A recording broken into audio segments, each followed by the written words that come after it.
সংগ্রামী সাংবাদিক বন্ধুগণ, বর্তমান সময়ের আলোচিত বিষয় হচ্ছে জুলাই গণ অভ্যুত্থানের স্বীকৃতি স্বরূপ সরকার জাতীয় ঐক্যমত্য কমিশনের মধ্য দিয়ে যে জুলাই জাতীয় সনদ তৈরি করেছে। আমরা 25টি রাজনৈতিক দল এতে স্বাক্ষর করেছি। জুলাই জাতীয় সনদে স্বাক্ষর হওয়ার পর সরকার ঐক্যমত্য কমিশনের মাধ্যমে জুলাই জাতীয় সনদের আইনি ভিত্তি দেওয়ার জন্য গণভোটের প্রস্তাব করেছে। আমরা আজকে 8টি দলের পক্ষ থেকে প্রধান নির্বাচন কমিশনের কাছে দাবি জানিয়েছি, জুলাই জাতীয় সনদের টেকসই আইনি ভিত্তির জন্য নভেম্বর মাসের মধ্যেই গণভোটের আয়োজন করতে হবে।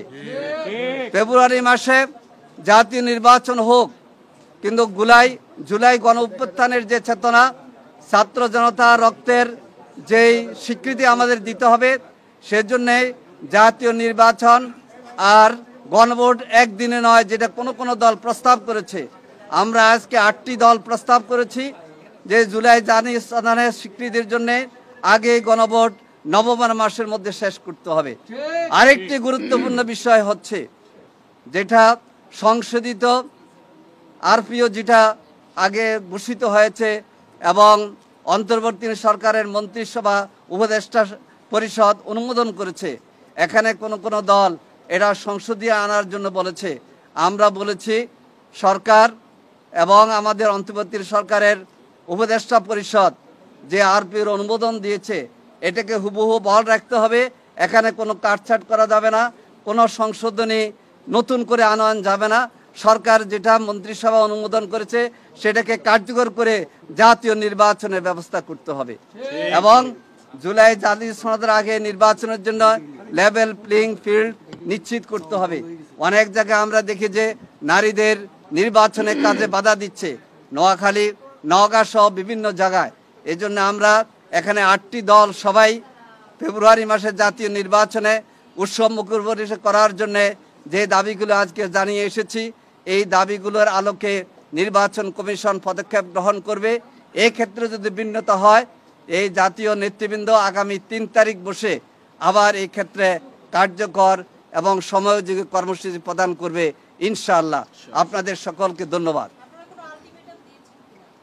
আলটিমেটাম আজকে আমরা দিই নেই, কিন্তু আমাদের 8 দলের বৈঠকে সিদ্ধান্ত হয়েছে যে এই স্মারকলিপির পরে কয়েকদিন অপেক্ষা করে আগামী 3 তারিখ আমাদের জাতীয় শীর্ষ নেতৃবৃন্দ বসে পর্যবেক্ষণপূর্বক নতুন কর্মসূচি দেবেন ইনশাআল্লাহ।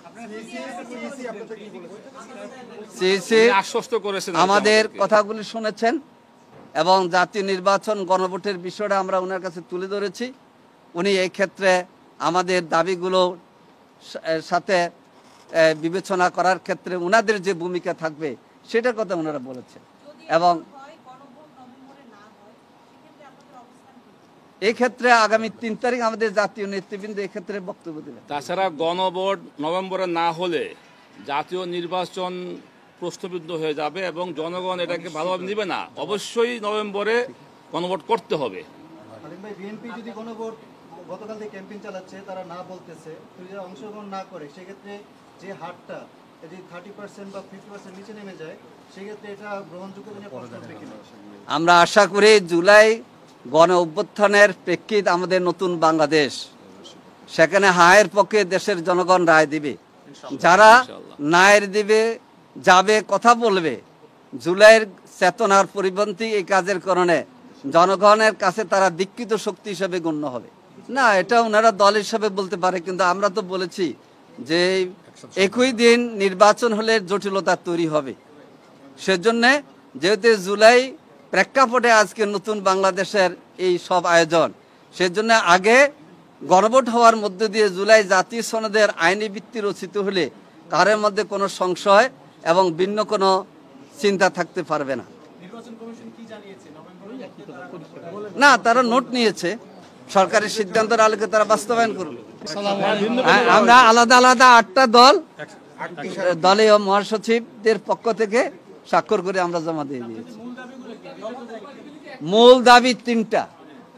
একটা হচ্ছে নভেম্বরে গণভোট, জাতীয় সনদের জন্য এটা আইনি ভিত্তি রচনা করবে, যেটা ছাত্র জনতার দাবি।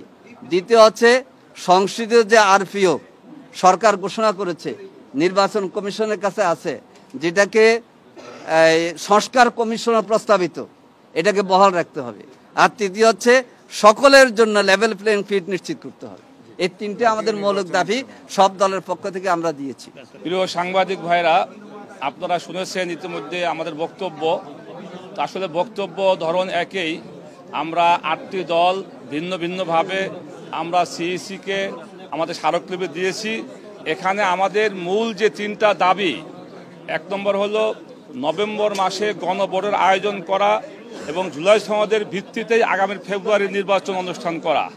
আর দ্বিতীয় হলো আরপিও সংশোধনীতে যারা আপত্তি করছে কোনো দল, এখানে কোনো আপত্তি গ্রহণ করা যাবে না, এই সংশোধনী এটা বহাল রাখতে হবে। আর 3 নম্বর হলো লেভেল প্লেইং ফিল্ডের বিষয়ে আমরা বলেছি। আমরা এটাও বলেছি, ইতিমধ্যে আমরা দেখতেছি সরকারের কোনো কোনো দপ্তর মানে প্রশাসনের রদবদল করতেছে, এতে গুঞ্জন রয়েছে বা অভিযোগ রয়েছে যে সরকারের কোনো কোনো উপদেষ্টারা কোনো দলের পক্ষ হইয়া প্রশাসনের রদবদল করতেছে। এগুলো যদি করা হয় তাহলে সুষ্ঠু নির্বাচনের জন্য ব্যাঘাত ঘটবে। আমরা সিইসিকে পরিষ্কার বলেছি যে আপনি নির্বাচন কমিশনের প্রধান, আপনি যদি সঠিক থাকেন পুরা সব প্রক্রিয়া সঠিক থাকবে। অতএব আপনি সুষ্ঠু নির্বাচনের জন্য যা যা করতে হয় আপনারা করবেন, আমরা আপনার সঙ্গে থাকব। আর যে আপনারা কোনো পক্ষপাত আচরণ করেন, জনগণ কিন্তু আপনাদের পক্ষে থাকবে না। ধন্যবাদ। যে আজকে গণভোট সহ বিভিন্ন দাবিতে নির্বাচন অফিসে এসেছি, আমরা আশাবাদী আমাদের মাননীয় প্রধান নির্বাচন কমিশনার আমাদের দাবিগুলো যথেষ্টভাবে ওনারা খেয়াল করবেন এবং মূল্যায়ন করবেন, এবং অবশ্যই জাতীয় নির্বাচনের আগে গণভোটের আয়োজন উনি করবেন। এটা ওনার নৈতিক দায়িত্ব। এদেশের জনগণের চাহিদা, এদেশের জনগণের প্রত্যাশা। গণভোট ছাড়া জাতীয় নির্বাচন হলে সেই নির্বাচন হবে প্রশ্নবিদ্ধ। এজন্য আজকে খেলাফত আন্দোলন সহ যে 8টি দল প্রধান নির্বাচন কমিশন বরাবর যে দাবি রেখেছে, আমরা জোর দাবি জানাচ্ছি আমাদের এই দাবিগুলো মেনে নেওয়ার জন্য, বাস্তবায়ন করার জন্য। সাংবাদিক ভাইদের প্রতি আমাদের অনুরোধ থাকবে, জনগণের কল্যাণে এবং দেশের কল্যাণে আপনারা আপনাদের দায়িত্ব পালন করবেন, জাতির কাছে আমাদের এই মেসেজ পৌঁছে দিবেন।